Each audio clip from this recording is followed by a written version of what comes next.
দেখুন, প্রথমত আমি বেগম খালেদা জিয়ার অসুস্থতা নিয়ে একটু বলি। বেগম খালেদা জিয়া বাংলাদেশের সাবেক 3 বারের প্রধানমন্ত্রী, একজন সিনিয়র সিটিজেন, 80 বছর বয়স ওনার। এই দেশের রাজনীতিতে ওনার অনেক অবদান। সাবেক রাষ্ট্রপতি শহীদ জিয়াউর রহমানের স্ত্রী, নিজেও প্রধানমন্ত্রী, গণতন্ত্রের জন্য অনেক সংগ্রাম লড়াই করেছেন। আজকে উনি ওনার অবস্থার জন্য পুরোটা দেশ ওনার জন্য দোয়া করছে, ওনার সুস্থতা কামনা করছে এবং সবাই সহমর্মিতা জ্ঞাপন করছে ওনার জন্য। আল্লাহ ওনাকে সুস্থভাবে ফিরিয়ে আনুক, দেশের জন্য, দলের জন্য, ওনার পরিবারের জন্য আমরা দোয়া করি। দ্বিতীয় প্রশ্নটা আপনি বলেছেন নেতারা কেন আশ্রয় নিচ্ছেন। এটা খুব দুঃখজনক। বাংলাদেশের নেতারা আশ্রয় নিতে হচ্ছে। তারেক রহমান আশ্রিত, এখন আর শেখ হাসিনা ইন্ডিয়াতে আশ্রয় পেয়েছেন। আমাদের এই রাজনীতিটা বাংলাদেশের এই 53 বছরে বারবার হয়ে যাচ্ছে। এটাতে কি হয় কি, যখনই কোনো ক্ষমতার পালাবদল হয় তখন যারা আসেন, তো পূর্ববর্তী যারা থাকেন এদেরকে ধরার জন্য, জেলে দেওয়ার জন্য, নেওয়ার জন্য যা যা করার তারা করেন। তখন বিরোধী শিবিরের রাজনীতিবিদরা, নেতারা, কর্মীরা সবাই একটা বিপদের মধ্যে থাকেন, আশ্রয়ের জন্য স্থান খুঁজেন। তারেক রহমান কিন্তু 18 মাস জেলে ছিলেন ওয়ালনেভের সময়।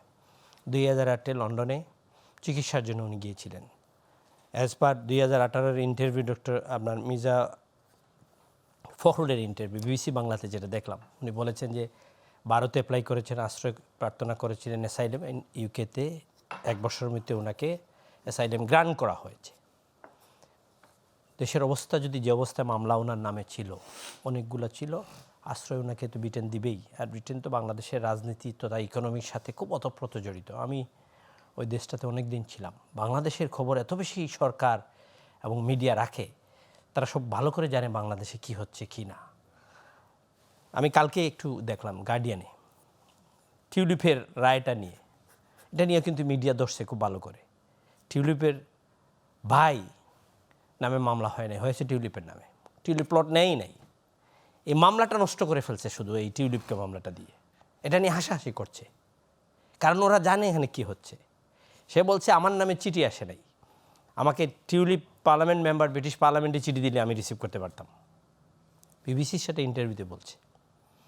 সেই ব্রিটেনে তারেক রহমান আশ্রয় নিয়েছেন। ব্রিটেন জানেই তো ওনার নামে মামলা, জ্ঞানের মামলা, জীবন মামলা দিয়েছে, সুতরাং আশ্রয় গ্রান্ট হতেই পারে। মানে হচ্ছে আমাদের এই জায়গার গণতান্ত্রিক পরিবেশ বা রাজনৈতিক স্থিতিশীলতা না থাকাই হচ্ছে অন্যতম কারণ। অন্যতম কারণ হইল পরমত সহিষ্ণুতা নেই, বিরোধী পক্ষকে দমন করা। এই রাজনীতি বাংলাদেশে চলার কারণে আজকে তারেক রহমান আশ্রিত। এখানে আসার সুযোগ ছিল না দীর্ঘ 17 বছর, এখন আসার হয়তো বা চেষ্টা করছেন। সেখানে জটিলতা থাকতেই পারে। যদি উনি আশ্রিত হয়ে থাকেন আর বিদেশি পাসপোর্ট না নেন, ইউকে সিটিজেনশিপ না নেন, তাহলে কিন্তু ওনাকে বাংলাদেশে আসতে, আইনত আশ্রয় প্রার্থীরা আসতে পারে না যে দেশ থেকে যায় সেই দেশে। এটা law of the land of UK. আপনি যদি বাংলাদেশ থেকে গিয়ে আশ্রয় প্রার্থনা করেন আর ওই পাসপোর্টেই থাকেন, আপনি ওই আশ্রয় নিয়ে থাকেন, যে কোনো দেশে যেতে পারেন আপনি, কিন্তু বাংলাদেশে আপনাকে আসতে পারবেন না। কারণ এই দেশে আপনার জীবন নিরাপত্তা ঝুঁকিতে থাকার কারণেই কিন্তু ব্রিটেন সরকার আপনাকে আশ্রয় প্রার্থনা যে অ্যাকসেপ্ট করেছে। সুতরাং আপনাকে এই দেশে সম্ভব না। ওয়ানলি যদি কনভার্টেড টু দি উনি সিটিজেনশিপ নিয়ে ফেলে, তখন ওনাকে এখানে আসতে পারবে। আদারওয়াইজ ওনাকে আসার ডিফিকাল্টি আছে। যদি আশ্রয় প্রার্থনা, যেহেতু মির্জা ফখরুল সাহেব বলেছেন, সেটাতে একটা ঝামেলা ওনার জন্য আছে ডেফিনেটলি, এবং শঙ্কাও আছে বাংলাদেশের রাজনীতিতে নিরাপত্তার। এখন তারেক রহমান যদি শঙ্কাবোধ করেন, আমি ব্যক্তিগতভাবে আমার এই বড় ভাই, অনেক দিনের দীর্ঘ রাজনৈতিক, ওনার সাথে পরিচয়, একসাথে, উনি তো এমপি ক্যান্ডিডেট, আরও এমপি ক্যান্ডিডেট। ভোটারদের নিরাপত্তা কে দিবে? ক্যান্ডিডেটদের নিরাপত্তা কে দিবে? সেন্টারের নিরাপত্তা কে দিবে? আপনার প্রিসাইডিং অফিসারের নিরাপত্তা কে দিবে? এই দেশের অবস্থা তো সেই জায়গায় নাই। দেশ এখন নিরাপত্তার জন্য সবাই শঙ্কিত, সবাই সবার নিরাপত্তার জন্য। বাংলাদেশের রাজনীতিতে পট পরিবর্তনের পর যেটা এদেশের মানুষ আশা করেছিল সেটা পায় নাই, সেই কাঙ্ক্ষিতটা পায় নাই। মবের কালচার, মব জাস্টিস, জোর করে ক্ষমতা, জোর করে পুলিশ, জোর করে পিঠানো, এইটা হওয়ার জন্য তো বাংলাদেশের আজকে গণতন্ত্র, নির্বাচন, নিরাপত্তা সব কিছু হুমকির মুখে আছে। জোর করে একটা দলকে আপনি বন্ধ করে দেবেন, জোর করে একটা দলকে ঢুকাই দেবেন, জোর করে প্রতীক নিয়ে যাবেন, জোর করে আপনি যেখানে 144 আছে এই ইন সাহেবের বাসার সামনে, সেখানে আন্দোলনে আপনি বাস্তবায়ন করে ফেলবেন।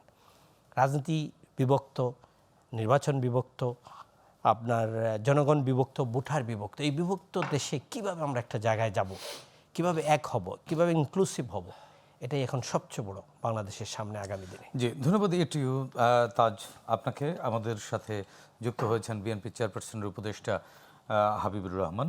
হাবিব ভাই, আপনাকেও স্বাগত জানাচ্ছি। হাবিব ভাই, আমরা আলোচনা করছিলাম আমাদের আজকের আলোচনা বিষয়ে যে রাজনীতিবিদদের কেন রাজনৈতিক আশ্রয় নিতে হয়। আসলে আমাদের পরিবেশটা কি এতই, আমরা কি রাজনৈতিক পরিবেশে তৈরি করতে পারিনি বা স্থিতিশীল না, বা রাজনীতিবিদদের জীবনের নিরাপত্তা আমরা দিতে পারছি না? যদি রাজনীতিবিদরাই নিরাপত্তাহীনতায় ভোগে, জনগণ কোথায় গিয়ে দাঁড়াবে? জনগণের আশ্রয় কোন জায়গাটিতে?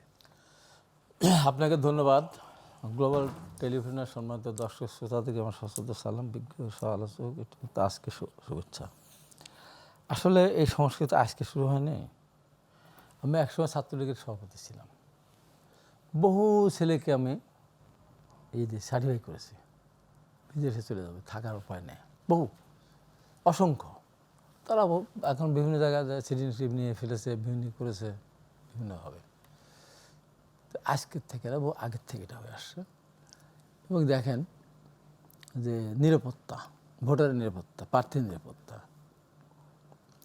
বাংলাদেশে প্রার্থীর নিরাপত্তা ছিল, প্রার্থীর নিরাপত্তা ছিল বাংলাদেশে, ভোটারের নিরাপত্তা ছিল না। কিন্তু বিগত নির্বাচনে 18 সালের নির্বাচনে প্রার্থীর নিরাপত্তা ছিল না। আমি তার 1 নম্বর প্রমাণ। হেলিকপ্টার কেমন ঢাকা আসতে হয়েছে। আমরা 50 জন প্রার্থী আহত হয়েছিলাম। 50 জন প্রার্থীর মিছিলে হামলা করা হয়েছিল। মাহমুদুল খোকন, চৌধুরী, সংখ্যাটি মনে হয় হাবিব ভাই 52 জন।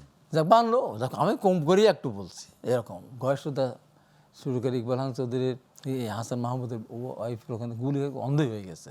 কী অবস্থা!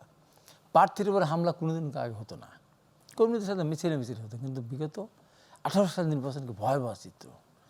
তা এখন আমাদের 21 জনকে 22 জন ক্যান্ডিডেটকে গ্রেপ্তার করা হয়েছিল, কারাগারে পাঠানো। তার ভিতরে 90-এর আন্দোলনের সময় খাইরুল খোকন, ফজলাক মিলন সহ রুলকুল দুলু, এরকম।